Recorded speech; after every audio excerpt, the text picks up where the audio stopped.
一女子38岁，从冬至过后近1个月以来，每到太阳出来，就觉得有一股热流从体内向上攻击头面，脸面发红，就像喝醉了一样，头热得难以忍受。1周前早晨，突然感觉一股热流不断地攻击头面，右下颚角突然像受到电击火烧，阵阵剧痛窜至头部右边的太阳穴，约3到5分钟发作一次，每日如此反复发作10多次。每天上午5时开始疼痛，12时疼痛加重，下午5时疼痛开始缓解，太阳落山后疼痛停止，夜晚就和正常人一样。大便干燥，口干，全身仅2膝摸上去是冰凉的，入睡困难，脉搏宏大但没有力量，舌头是红色的，没有舌苔。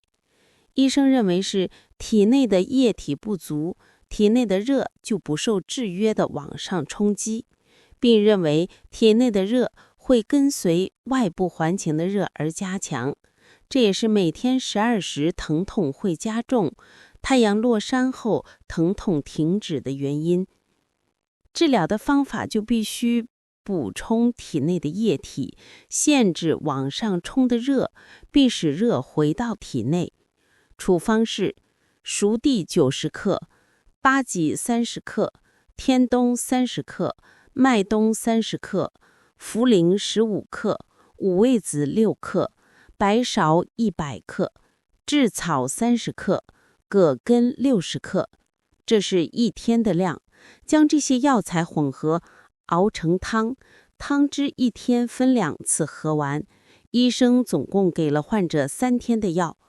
2诊，患者第1天喝药，当天热流攻冲的强度就大大缓解，隔天热流停止，疼痛也停止了。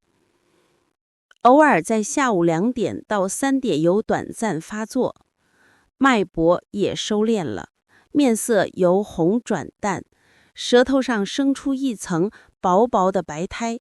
医生又给了患者3天的药，患者喝完全部的药，病就全好了。追踪访问了3年，并没有再发作。提示：1. 冬至，1年中的24个特定时间点，冬至的时间点在每年的12月21至23日之间。2.